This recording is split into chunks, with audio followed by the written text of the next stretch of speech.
વિભૂષિત કરણ નવનીર દાભા પીતાંબરા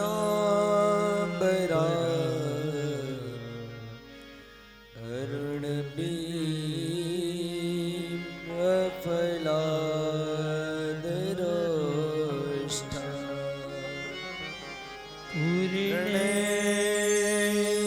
સુંદર મુખા અરવિંદ નેત્રા કૃષ્ણાત પરમ Kim પિતા ત્વમહં ન જાને કૃષ્ણાત્વદીયં પદપંકજ પજરાંતે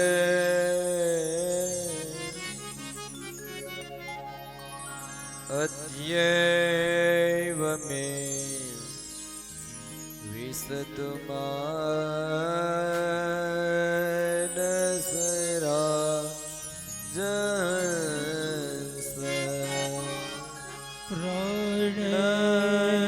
પ્રયાણ સમયે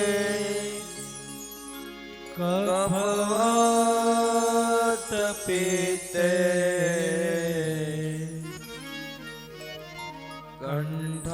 કંઠાવરો ધૈર્યવિદો સ્મરણ કૃતસ્તે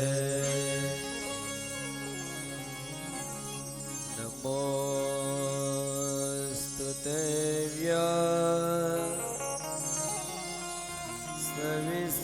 સવિશાલ બુદ્ધે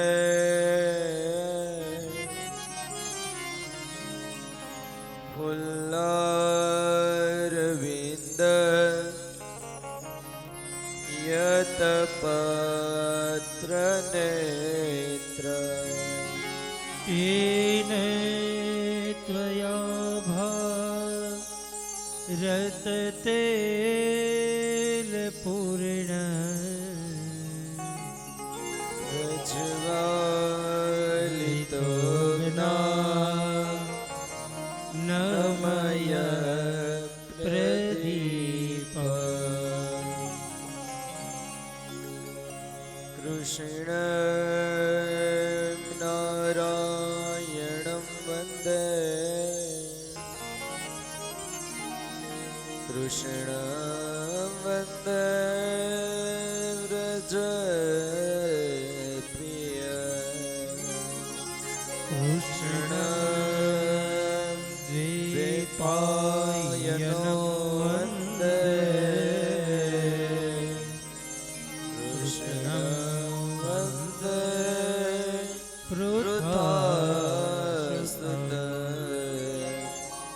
કૃષ્ણ વંદે કૃતાસ્તન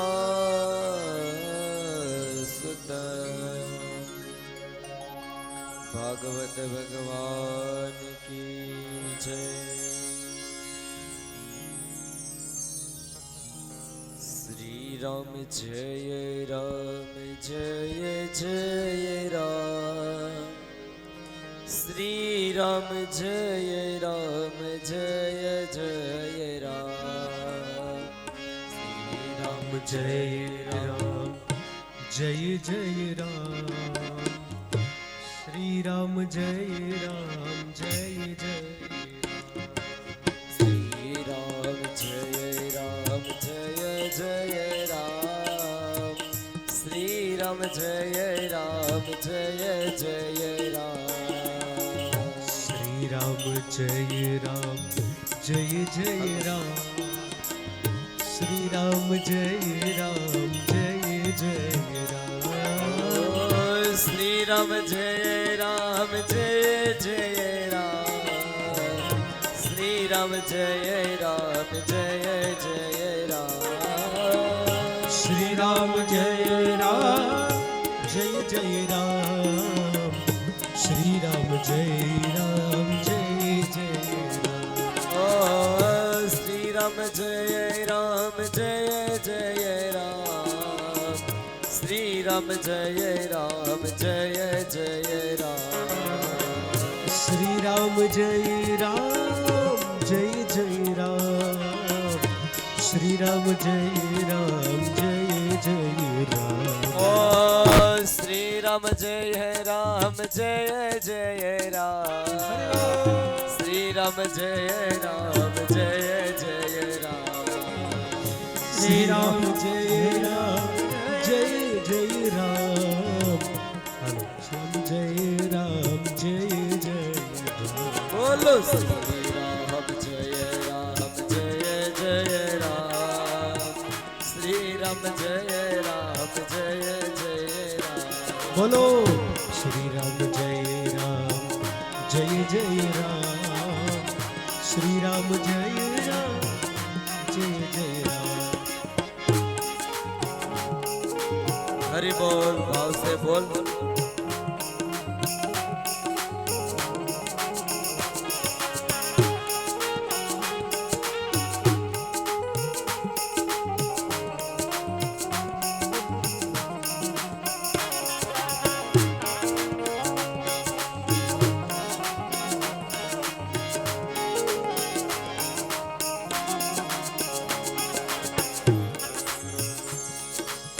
श्री राम जय जय राम श्री राम जय जय राम श्री राम जय राम जय जय राम श्री राम जय जय राम ओ श्री राम जय जय राम श्री राम जय जय राम श्री राम जय जय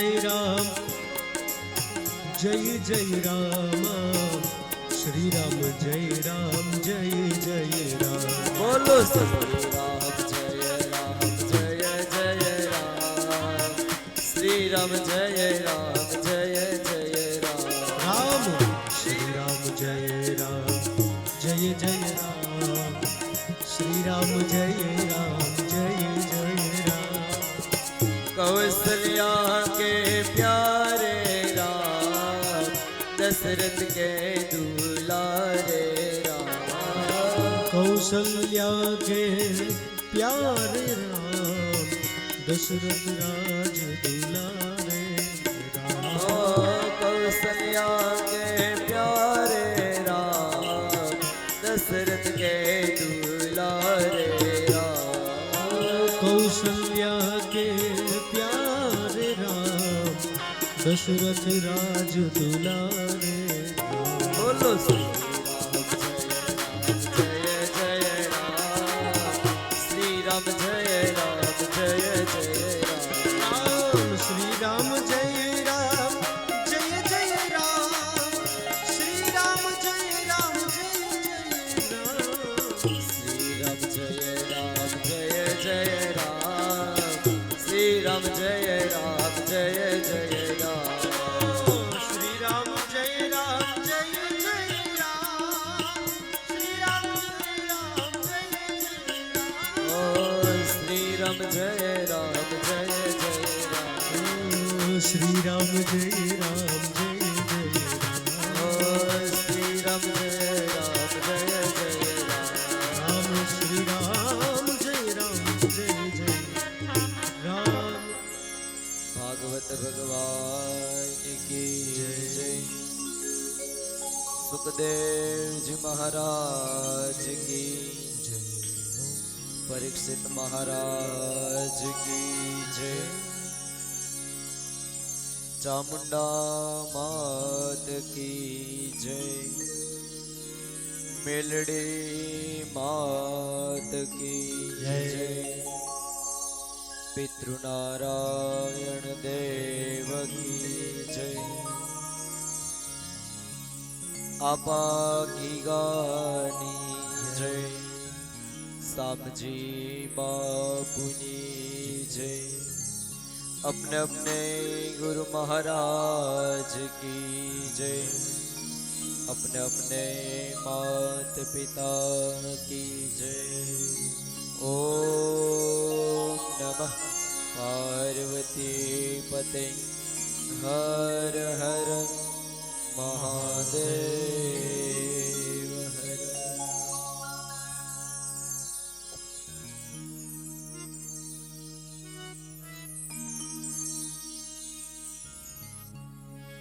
कथाना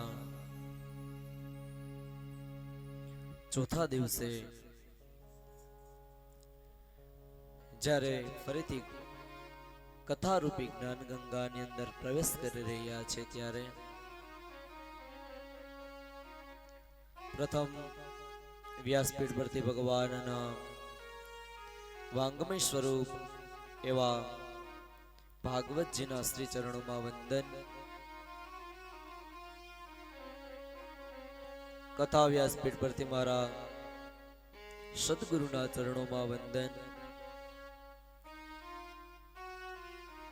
कथा व्यासपीठ परथी मारा माता पिताना चरणों में वंदन।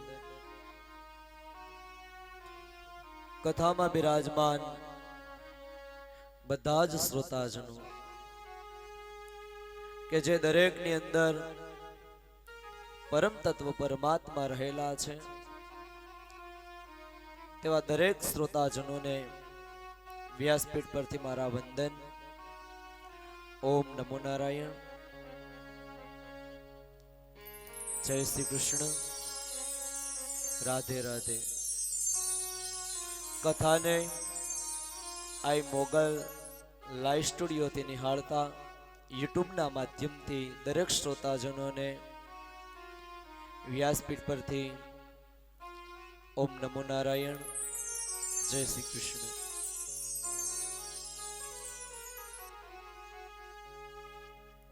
भगवान श्री नंद नंदन नी कृपा थी જ્યારે ફરી એક વખત ભગવાનના ગુણગાન ગાવાનો અવસર મળ્યો છે અને તમને સૌ લોકોને ભગવાનના આ ગુણ ગાવાનું સાંભળવાનું અવસર પ્રાપ્ત થયો છે ત્યારે ભગવાનનો ખૂબ ખૂબ આભાર માનીએ કે સૌએ શ્રી હરિની કૃપાથી સૌ ફરી કથા મંડપમાં ભેગા થયા છે।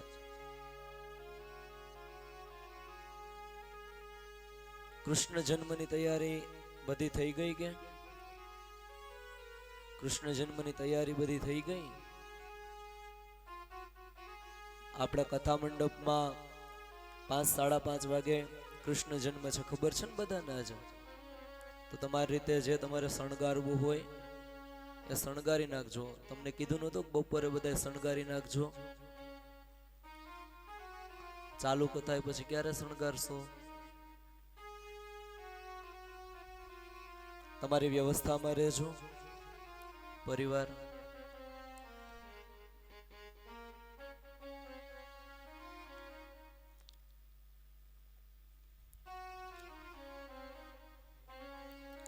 ભગવાન શ્રી રામચંદ્રનું ખૂબ ધામધૂમ પૂર્વક આપણે સ્વાગત કર્યું। ભગવાનનો જન્મોત્સવ મનાયો સાહેબ।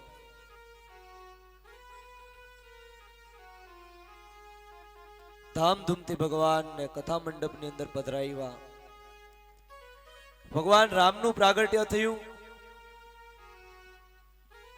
ભગવાન રામ એટલે મર્યાદા પુરુષોત્તમ રામ સાહેબ। કૌશલ્યાના કુખે ભગવાને જન્મ લીધો છે અને કઈ કઈ ભરતને જન્મ આપે છે, સુમિત્રા છે એ લક્ષ્મણ અને શત્રુઘ્નને જન્મ આપે છે। આપણને પ્રશ્ન થાય કે ભગવાનને આવવાનું કારણ શું? ભગવાન નારાયણે રામ અવતાર લીધો, રામ અવતાર લેવાનું કોઈ કારણ? આપણે એવું વિચારીએ કે ભગવાન રાવણને મારવા માટે આવ્યા. શું ભગવાન ખાલી રાવણનો સંહાર કરવા માટે જ રામનો અવતાર લઈને આવ્યા છે? નહીં. જો રાવણને મારવો હોય તો ભગવાન તો વૈકુંઠમાં બેઠા બેઠા એ મારી શકતા હતા ને. પણ કીધું છે વિપ્રધેનું સંત સુરહિત લીન્હ મનુજ અવતાર નિજ ઈચ્છા નિર્મિત તનુ માયા ગુણ ગોપાર. વિપ્રધેનું સંત સુરહિત. વિપ્ર એટલે બ્રાહ્મણ. પહેલાના સમયની અંદર જ્યારે બ્રાહ્મણો યજ્ઞ કરતા એ સમયમાં આ રાક્ષસો આવી અને આ યજ્ઞનો વિધ્વંસ કરતા, યજ્ઞનો નાશ કરતા. અને બ્રાહ્મણની રક્ષા કરવા માટે ભગવાને રામનો અવતાર લીધો છે. સંતોની, સાધુ પુરુષોની રક્ષા કરવા માટે ભગવાને રામનો અવતાર લીધો છે.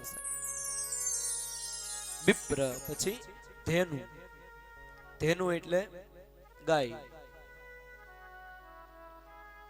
ગાયની રક્ષા કરવા માટે ભગવાન રામના રૂપે આવ્યા છે. કેમ કે ક્ષત્રિય છે, સૂર્યવંશની અંદર ભગવાન રામ થયા છે. અને ક્ષત્રિયનો તો ધર્મ છે બ્રાહ્મણની રક્ષા કરવી, ગાયોની રક્ષા કરવી, અબળા નારીની રક્ષા કરવી. આ ક્ષત્રિયોનો ધર્મ બતાવ્યા છે. બધાને પોતપોતાના ધર્મ અને કર્મ સમજાવ્યા છે. 4 વર્ણ ભગવાન બનાવ્યા: બ્રાહ્મણ, ક્ષત્રિય, વૈશ્ય અને શૂદ્ર. બ્રાહ્મણનું શું કર્મ છે? બ્રાહ્મણે શું કર્મ કરવું જોઈએ? તો લખ્યું છે કે બ્રાહ્મણે કર્મ કરવું અને કર્મ કરાવવું એ બ્રાહ્મણનો ધર્મ છે. યજ્ઞ કરવો અને યજ્ઞ કરાવવો. એકલા યજમાનના ઘરે બ્રાહ્મણો યજ્ઞ કર્યા કરે એવું ન ચાલે. અમારે પણ અમારી ઘરે ક્યારેક ભગવાન શ્રી હરિનો, માતાજીનો યજ્ઞ કરવો જ પડે.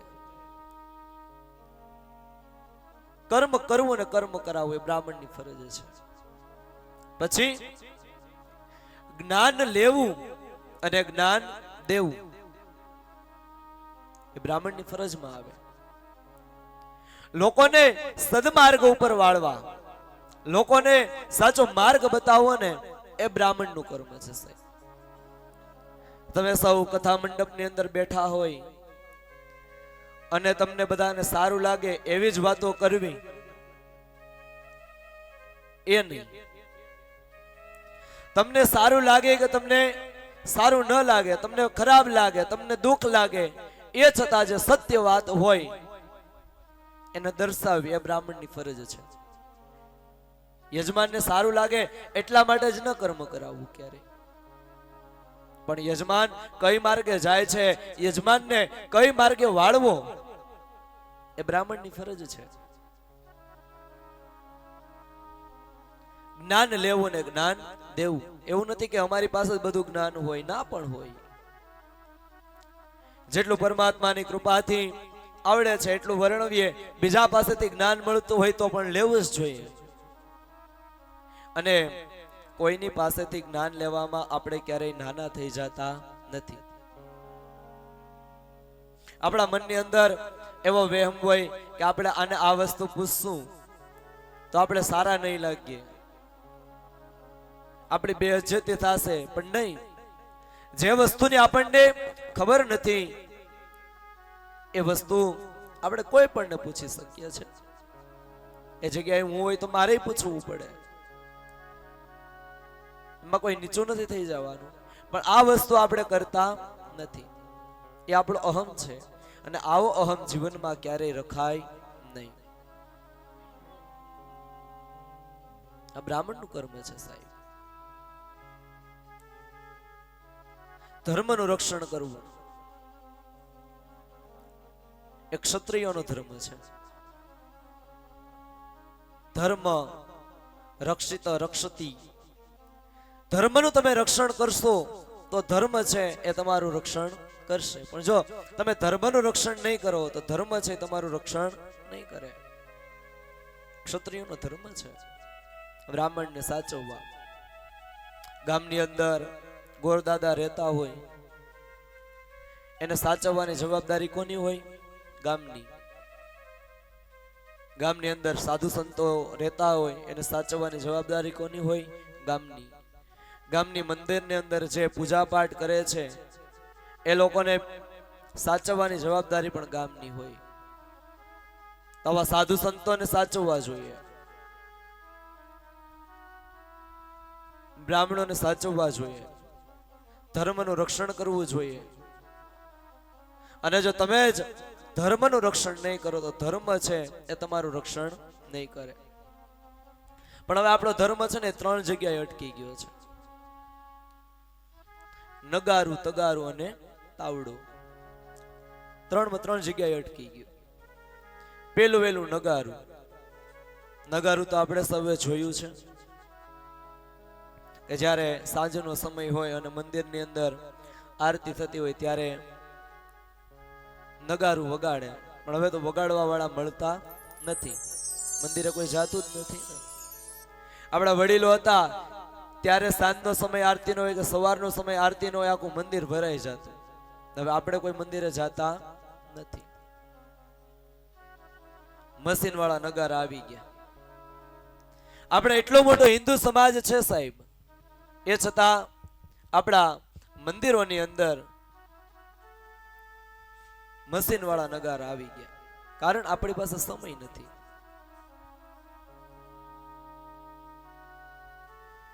પાંચ 10 મિનિટ ભગવાનના ચરણે જવાનો, ભગવાનને નમન કરવાનો, ભગવાનના દર્શન કરવાનો આપણી પાસે સમય છે નહીં. એટલા બધા આપણે કામની અંદર વ્યસ્ત થઈ ગયા છે. એટલે નગારું મશીનની ચાપ ચાલુ કરી દે પૂજારીજી, નગારું વગડે, મંદિરમાં કોઈ ન હોય, પૂજારીજી બિચારા ભગવાનની આરતી કરી લે. આપણી પાસે તો સમય જ નથી. આપણે હિન્દુના દીકરા છે, આપણે સનાતન સંસ્કૃતિના જાળવવી હોય ને, સનાતન સંસ્કૃતિને જો ઉજાગર કરવી હોય ને તો દરરોજ માટે ખરેખર મંદિરે જવું જોઈએ. અને દરરોજ માટે મંદિરે ન જાઓ તો તમારા ગામની અંદર મંદિરો હોય ત્યાં 2-3 દિવસે એકવાર તો જાઓ, ભગવાનના દર્શન કરો. ત્યાં રહેલા પૂજારીની પરિસ્થિતિ શું છે એ ક્યારેક પૂછો તો ખરા. અનેક ગામોની અંદર ભગવાન દુખી થાય છે અને પૂજારી દુખી થાય છે, કેમ કે કોઈ મંદિરે જવા તૈયાર જ નથી. એ છતાં પૂજારી છે એ પોતાની રીતે ભગવાનની ભક્તિ કરે જાય છે. શું એકલા પૂજારીની જ ફરજમાં આવે મંદિરને સાચવવું? એ આપણા સૌની ફરજ છે ને. તો આપણે હિન્દુ ધર્મને જો ટકાવી રાખવો હશે ને તો દરરોજ માટે આપણે મંદિરે જવું જોઈએ. અને જો આપણે મંદિરે જાશું ને તો આપણા સંતાનો છે એ મંદિરે જાતા શીખશે. આપણે મંદિરે જાતા હોય તો આપણા દીકરો અથવા આપણા દીકરાનો દીકરો એમ કે દાદા મારે મંદિરે આવવું, તો આપણે હારે આવે, એ આપણામાંથી શીખે. એટલે દરરોજ માટે મંદિરે જવું જોઈએ. મંદિરે જઈ ભગવાનના દર્શન કરવા જોઈએ. અને ભગવાનના દર્શન છે ને થોડા ધ્યાનથી કરવાના હો. બાકી તો આ ગયા, આ ચપ્પલ કાઢ્યા, મંદિરમાં પૂગ્યા ન પૂગ્યા, ક્યાં તો આમ કરી અને તરત પાછા નીકળી જાય. સમય કાઢીને જાઓ છો તો 5 મિનિટ તેની પાસે ઉભા રહ્યો. ભગવાનના શૃંગારના દર્શન કરો. ભગવાને કેવો શૃંગાર કર્યો છે, ભગવાને કેવા વાઘા પહેર્યા છે, કેવા પીતાંબરો પહેર્યા છે, એ જોવું તો ખરા. પણ ક્યારેક છે ને અનુભવ કરવો હોય તો આમ જે ઉતાવળથી માણા દર્શન કરવા આવે અને બહાર નીકળી જાય ત્યારે ખાલી પૂછું કે ભગવાને કયા કલરના વાઘા પહેર્યા હતા, એને નહીં ખબર હોય. કેમ તો કે એનું ધ્યાન છે એ મંદિરે ગયો હતો, પણ ધ્યાન છે એ ભગવાનમાં નથી લગાડ્યું. મંદિરે જઈ અને ભગવાનનું ધ્યાન કરવું જોઈએ 5 મિનિટ. ભગવાનના દર્શન શાંતિથી કરાય. બાકી તો આ બધી મોહ માયા જ છે સાહેબ. 5 મિનિટ ભગવાનના શાંતિથી દર્શન કરીને પછી જે મંદિરનું પટાંગણ હોય ને એ પટાંગણમાં બેસવું જોઈએ. અને પટાંગણમાં બેસી અને શું બોલવાનું? અનાયાસેન મરણમ વિના દૈન્યેન જીવનમ દેહાંતે તવ સાનિધ્યમ દેહિ મે પરમેશ્વર. એ ભગવાન, હે મારા નાથ, મારું મૃત્યુ જ્યારે મારી નજીક આવે ને ત્યારે મને તમારા દર્શન થાય. મારે બીજું કાંઈ નથી જોતું. એ પરમાત્મા, મારો અંત સમય જ્યારે આવે ને ત્યારે મારે તમને નજર સમક્ષ જોવા છે. હે પરમાત્મા, મારા મૃત્યુની વેળાએ તમે શંખ ચક્ર ગદા પદ્મ લઈ અને હાજર થજો. મારો અંત સમય જ્યારે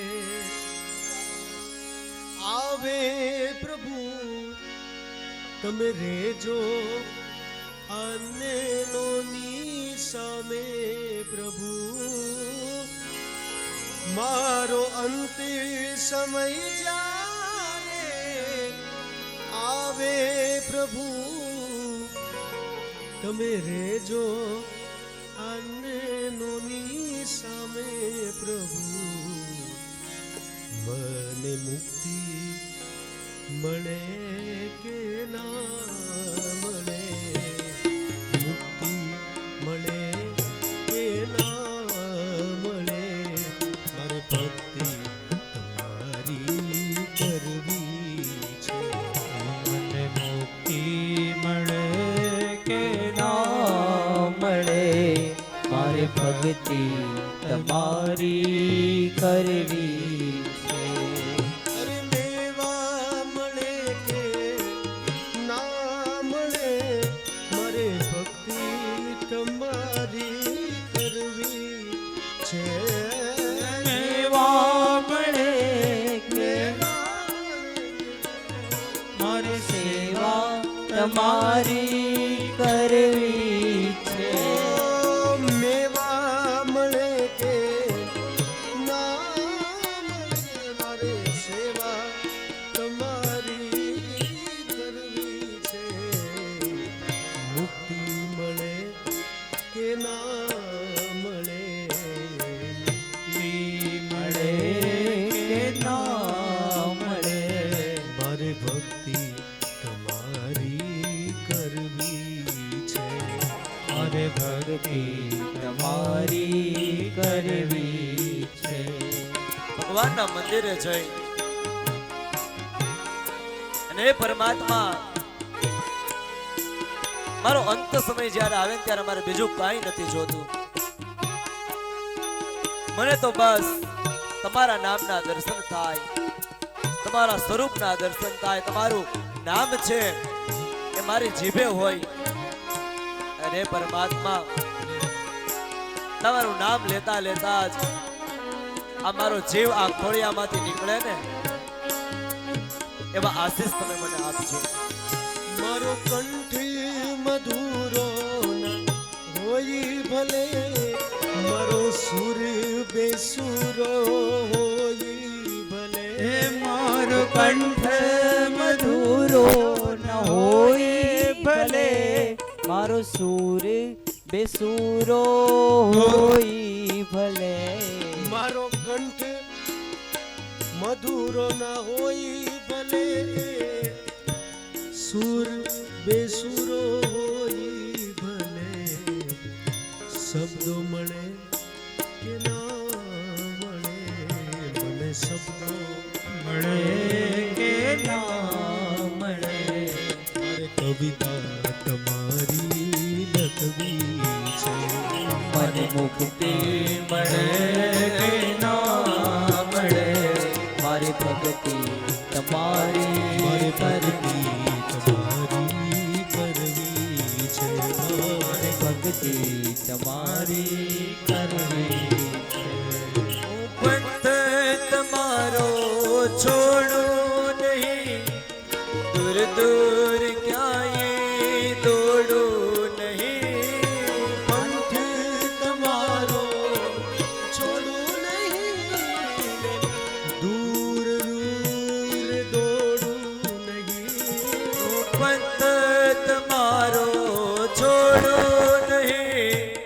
દૂર દૂર ક્યાંય દોડું નહીં, પંથી તમારો છોડું નહીં, દૂર દૂર દોડું નહીં. પુણ્ય મળે કે ના મળે, પુણ્ય મળે કે ના મળે, મારે પૂજા તમારી કરવી છે. મળે કે ના મળે, મારે ભક્તિ તમારી કરવી છે. મારે કવિતા તમારી લખવી છે, મારે સેવા તમારી કરવી છે. મારે ભક્તિ તમારી કરવી. મને મુક્તિ મળે કે ના મળે, મારે ભક્તિ તમારી કરવી છે. તો જ્યારે જ્યારે મંદિરે જાય ત્યારે ભગવાનના શાંતિથી દર્શન કરવા, સાહેબ ભગવાનના શ્રૃંગારના દર્શન કરવા, આપણા સંતાનોને સંસ્કાર આપવા કે મંદિરે જવું જોઈએ, મંદિરે જવું જરૂરી છે. તો પેલો આપણો ધર્મ ક્યાં અટકો છે? નગારે. એ છોડી દીધો આપણે. બીજો ધર્મ આપણો અટકો છે તગારે. તગારામાં તો આપણને ખબર પડે જ, આપણે ગામડાના માણસો, તગારામાં તો ખબર પડે ને બધાને. તો બીજો ધર્મ આપણો તગારે, એટલો તગારું એટલે મહેનત કરવી. ધર્મ આપણો ન્યાય એટલો, બસ આપણે મહેનત કરવામાં સમજે, બીજું કાંઈ આપણને ખબર પડતી જ નથી. કે આપણને દુર્લભ મનુષ્યનો દેહ મેળો છે તો કઈક ભગવાનનું કર્મ કરવું, ભગવાનની કથા કીર્તન વાર્તાઓ સાંભળવી, આ કઈ નહીં. બસ સવારમાં ઉઠી અને તરત મહેનતે લાગી જ જવાનું. કરવું જોઈએ જીવનમાં, હું ના નથી પાડતો, કેમ કે ભગવાને બધાની ઉપર જવાબદારી મૂકી છે અને એ જવાબદારીને આપણે પૂરી કરવી જ પડે. પણ એ જવાબદારીની સાથોસાથ આપણે માટે પણ કંઈક કરવું જોઈએ. તો મહાપુરુષ એમ કહે છે કે જીવનની અંદર કામ કરતા કરતા પણ હાલતા ચાલતા બોલતા આપણે જે કંઈ કર્મ કરીએ છીએ, જે ધંધો કરીએ છીએ, એ કરતા કરતા પણ આપણે ભગવાનનું નામ તો લઈ શકીએ. એવું તો નથી કે ભગવાનનું નામ આપણે નથી લઈ શકતા. અને ત્રીજો આપણો ધર્મ અટકો છે તાવડે. તાવડામાં તો આપણને સમજ પડે જ. મંદિરે છે ને ગામ સમસ્ત મીટિંગ હોય અને બોર્ડમાં એવું લખ્યું હોય ને કે રાતે ભજીયાનો પ્રોગ્રામ પણ મંદિરે રાખેલો છે. રાતે મંદિરે ભજીયાનો પ્રોગ્રામ સાથે રાખેલો છે. તો સૌ જઈએ. કેમ? તો કે ભગવાન માટે ની ભજીયા માટે, ભજીયા ખાવા.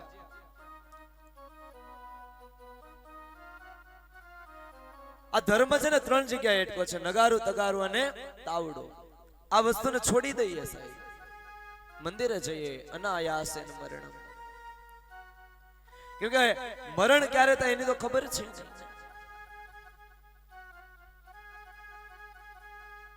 તો ધર્મનું રક્ષણ કરવું એ ધર્મ કોનો છે?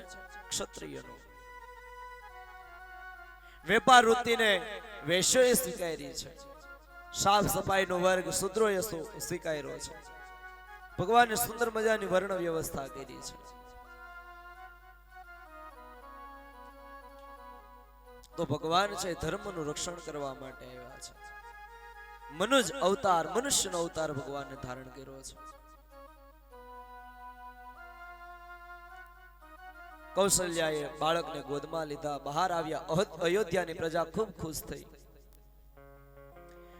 રામકથાનો આધ્યાત્મિક અર્થ એવો છે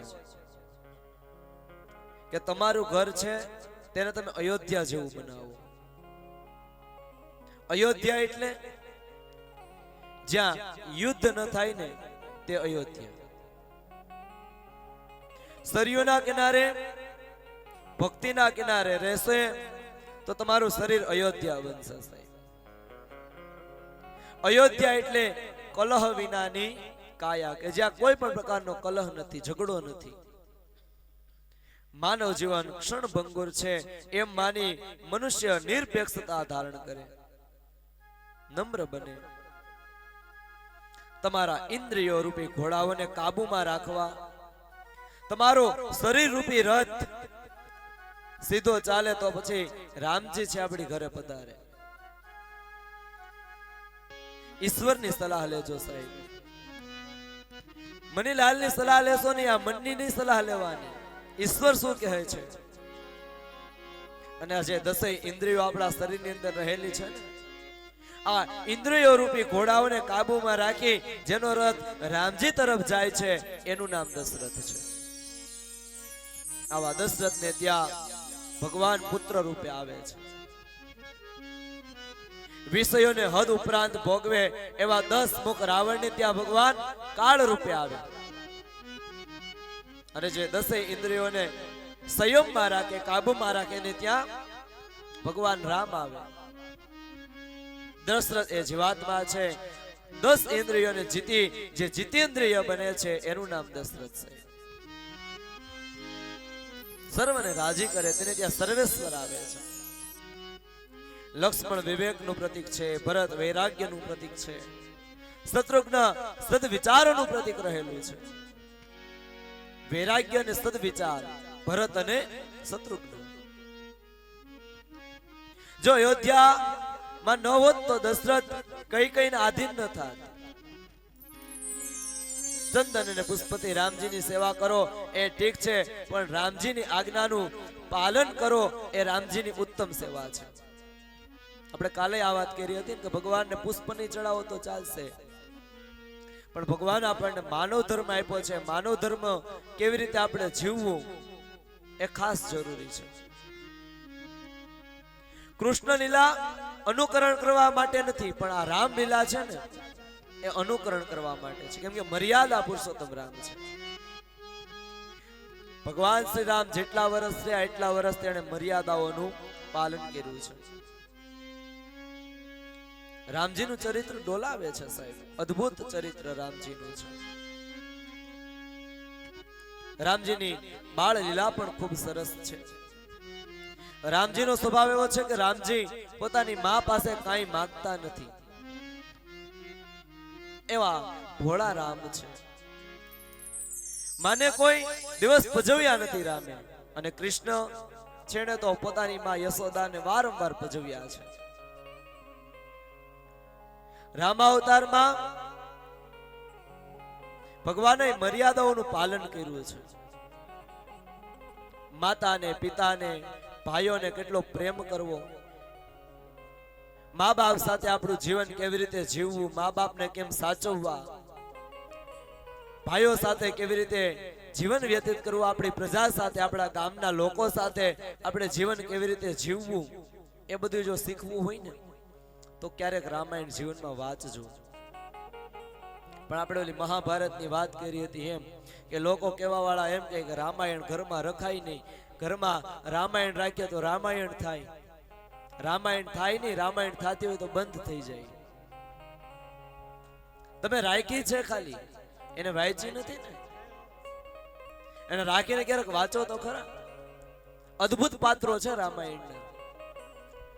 રામાયણનું એક એક પાત્ર વાંચવા જેવું છે સાહેબ, એક એક પાત્ર. દશરથ જેવા પિતા, ભરતજી જેવો ભાઈ, કે રામ વનવાસમાં ગયા તો પોતે રાજગાદી ઉપર નથી બેઠા, અને આપણો મોટો ભાઈ છે એ જો કે રેવા વયો જાય ને આપણને એમ કે આ બધું તારું, તો આપણે પછી આપીએ નહીં. ભરતજીએ રામની પાદુકાઓને રાજગાદી ઉપર મૂકી છે, અને પોતે તો છાણ અને ગૌમૂત્ર જેવા આહાર લઈ અને પોતાનું જીવન વ્યતીત કરે છે. ભરત છે એનું પાત્ર પણ અદ્ભુત છે રામાયણમાં. લક્ષ્મણ છે એનું પાત્ર પણ અદ્ભુત છે. એક એક પાત્ર લઈ લ્યો, સીતાજીનું પાત્ર લઈ લ્યો, ચાહે જનકજીનું પાત્ર લઈ લ્યો. દશરથજી છે રામજીને ખૂબ પ્રેમ કરે છે. કેમ તો કે અનેક વર્ષો પછી ભગવાનની કૃપાથી રામ છે એના ઘરે પુત્ર રૂપે આવ્યા છે. એક દિવસ ભગવાન શ્રી રામ થોડા મોટા થયા એટલે તેને ગુરુગૃહે ભણવા માટે મોકલવાનો સમય આવ્યો છે. અને રામજી છે એ ભણવા શા માટે ગયા ગુરુગૃહની અંદર, ગુરુકુળમાં? તો કે રામજી આપણને શીખવવા માંગે છે કે ભણવું જીવનમાં ખૂબ જરૂરી છે. નહીંતર એ તો ઈશ્વર હતા, એનો તો બધું બ્રહ્મ જ્ઞાન હતું, એને ભણવા જવાની શી જરૂર હતી? એ છતાં રામજી છે એ ભણવા ગયા છે. ગુરુ ગ્રહ ગયેવું પઠન રઘુરાઈ, ગુરુ ગ્રહ ગયેવું પઠન રઘુરાઈ, ગુરુ ગ્રહ ગયેવું પઠન રઘુરાઈ, ગુરુ ગ્રહ ગયેવું પઠન રઘુરાઈ. અલ્પ કાલે વિદ્યા સબ આઈ, અલ્પ કાલે સબ વિદ્યા આઈ, અલ્પ કાલે વિદ્યા સબ આઈ, અલ્પ કાલ સબ વિદ્યા સબ આઈ, ગુરુ ગ્રહ ગયેવું પઠન રઘુરાઈ, ગુરુ ગ્રહ ગયેવું પઠન રઘુરાઈ, ગુરુ ગ્રહ ગયેવું પઠન રઘુરાઈ. ગુરુ ગૃહ ગયું પઠન રઘુરાઈ. ભગવાન રામ છે એ ગુરુ વશિષ્ઠના આશ્રમમાં ભણવા માટે ગયા છે. એટલે ભણવું જીવનમાં ખૂબ જરૂરી છે. આપણા મા બાપે આપણી પાછળ જે સપનાઓ જોયેલા છે એ સપનાઓને પૂરા કરવાને એક દીકરા દીકરીની ફરજ છે.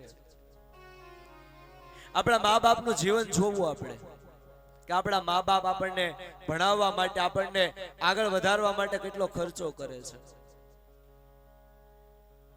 અત્યારે સ્કૂલોની ફી, ટ્યુશનની ફી, ચોપડા, યુનિફોર્મ, કેટલું બધું ભણતર આગળ વધી ગયું છે, કેટલા ખર્ચા. અને એવા સમયની અંદર આપણા મા બાપ દિવસ રાત તનતોડ મહેનત કરે, સમયે જમે નહીં, સમયે ઘરે આવે નહીં, બબ્બે પાડી ભરે. કેમ? તો મારા દીકરા દીકરી આગળ આવશે ને એટલે. એ કઈક સારી નોકરી કરશે, અમારી જેમ એને ઢહડો નહીં કરવો પડે. અને આવો હેતુ રાખીને મા બાપ છે એ મહેનત કરે અને સંતાનોને ભણાવે. તો સંતાનોને પણ વ્યાસપીઠ પરથી ખાસ નમ્ર અપીલ સાથે કે તમારા મા બાપ તમારી પાછળ જે ખર્ચો કરે છે, જે તમને ભણાવે છે, એ ભણવામાં ધ્યાન દેજો. નહીતર અત્યારે ભણતર છે ને બહુ ખરાબ થઈ ગઈ. મોબાઈલનો યુગ આવી ગયો છે, સોશિયલ મીડિયાનો યુગ આવી ગયો છે. ઘરેથી કે અમે ભણવા જઈએ છીએ અને પછી પોતાના મિત્ર સર્કલ સાથે, ફ્રેન્ડ સર્કલ સાથે ફરવા વયા જાય.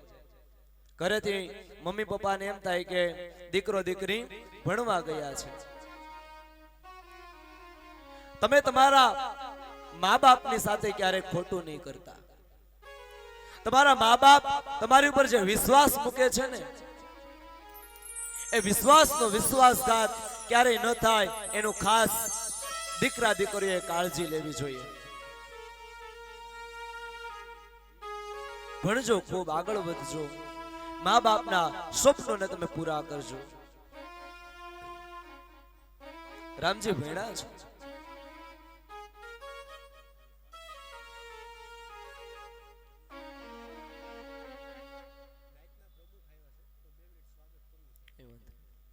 કૃષ્ણ કનૈયા લાલ કી જય.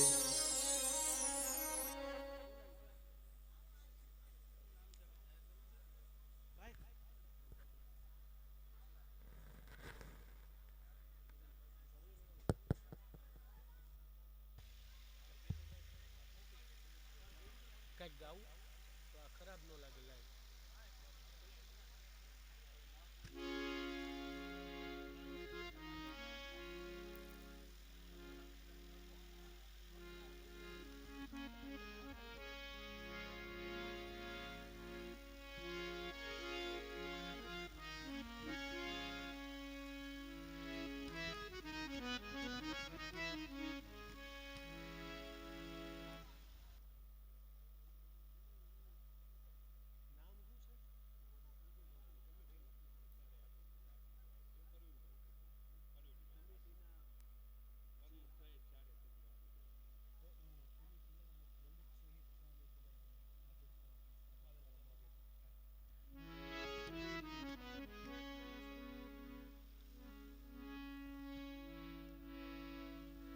પરમાર પરિવાર વતી જે આમંત્રણને માન આપી અને પ્રમુખશ્રી સહિત કમિટીના જે કાંઈ મેમ્બરો સભ્યો આવેલા છે એનો પરમાર પરિવાર સ્વાગત સન્માન કરવા માગે છે.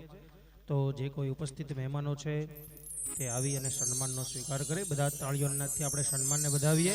બોલો દ્વારિકાધીશ કી જય.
હલો કૃષ્ણ કનૈયા લાલ કી જય. આવેલા મહેમાનોનું પરમાર પરિવાર હાર્દિક સ્વાગત કરે છે. સાથે અમે પણ વ્યાસપીઠ પરથી આવેલા મહેમાનોનું શબ્દરૂપી પુષ્પોથી સ્વાગત કરીએ છીએ. ખૂબ તાજના ગગડાટ સાથે આપણે સૌ મહેમાનોને વધાવી લઈએ. હરિ સુંદર નંદ મુકુંદ હરિ નારાયણ હરિ સુંદર નંદ મુકુંદ હરિ નારાયણ હરિ સુંદર નંદ મુકુંદ હરિ નારાયણ હરિ સુંદર નંદ મુકુંદ હરિ નારાયણ હરિ.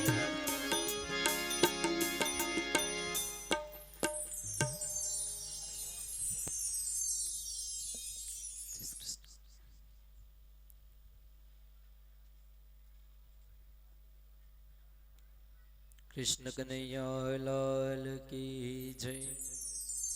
તો ભગવાન રામજી છે થઈ ગયું.